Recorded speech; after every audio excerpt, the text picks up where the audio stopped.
Hi, and join me on my day trip to Oxford.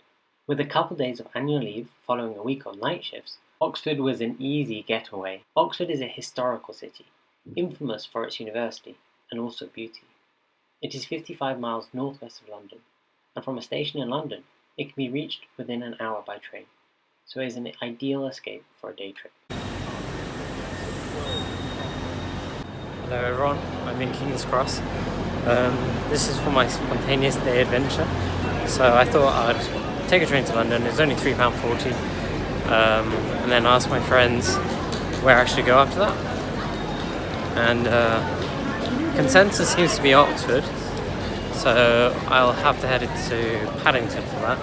But before I go, I found on Instagram that there is a secret London advertised dog petting event at King's Cross today. So I'm just going to go try check that out, see if there are any nice fluffy dogs to pet. So whilst I did have a plan to have a day out, the whole trip was rather spontaneous. I found out about this amazing dog therapy petting event just on the train to London. What's this? Oh, this? That's a good boy. Thank you. Sit. There you go. What's that? Many of the dogs at the event were therapy dogs that go up and down the country visiting people who may need or may benefit from the dogs being there. So for example, they go to hospitals and see patients, and it was really inspiring to hear their story. After a quick round of seeing all the dogs, I headed via the underground to Paddington Station, where my train would take me from London to Oxford. Currently in Paddington, so I stopped at King's Cross for that dog petting, which is really good. Quite a nice break, but since I'm in Paddington and I have a while to wait for my train, I thought I'd go see the Paddington Bear statue, the iconic part of Paddington Station.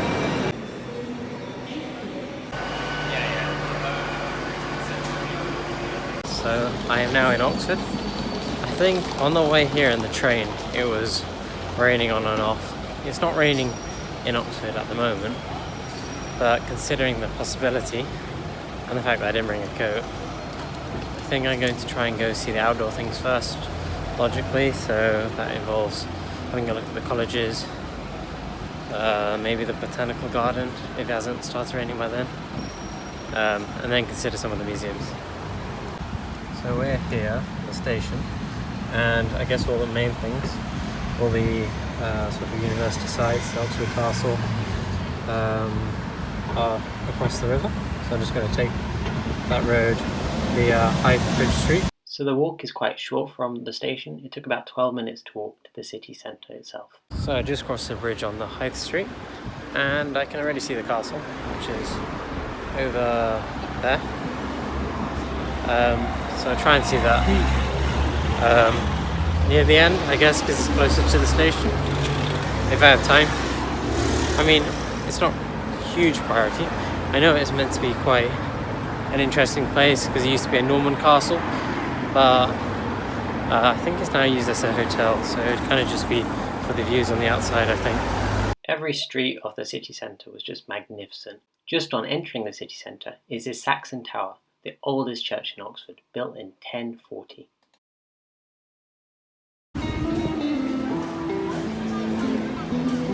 Oxford is truly an extraordinary place, steeped in history.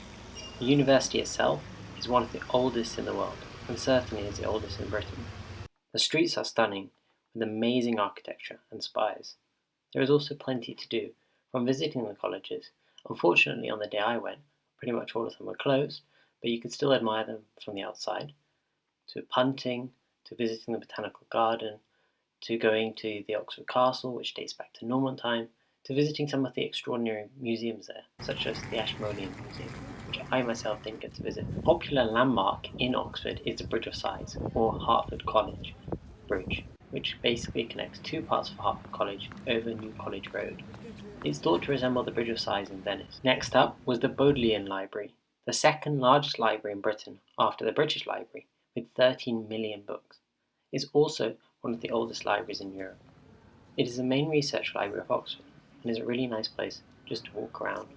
Okay, so the bad news is walking around pretty much every single college is closed. I don't know whether that's just a lunchtime thing or yeah, just bad timing.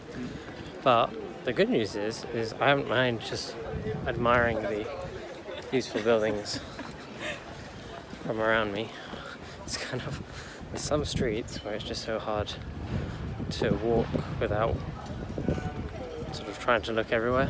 I mean, I just thought that this street, there was nothing on it. But then if you walk a little bit further, there's a gate, and that leads up to a magnificent building that I saw from the other side when I was on Brasenose side. So I'll just show you that in a minute. There's a tour group in front of it. So this is a very, very different course to the others. However, you have to have a first undergraduate degree to apply to get in as a student. This is one of the most fascinating colleges at Oxford in my opinion.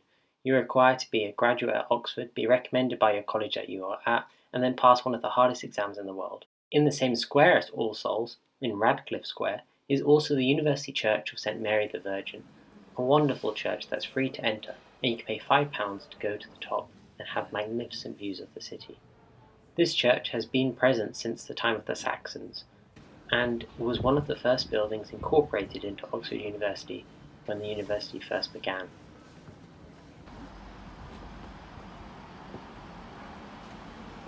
One thing to note is that the steps up are quite small.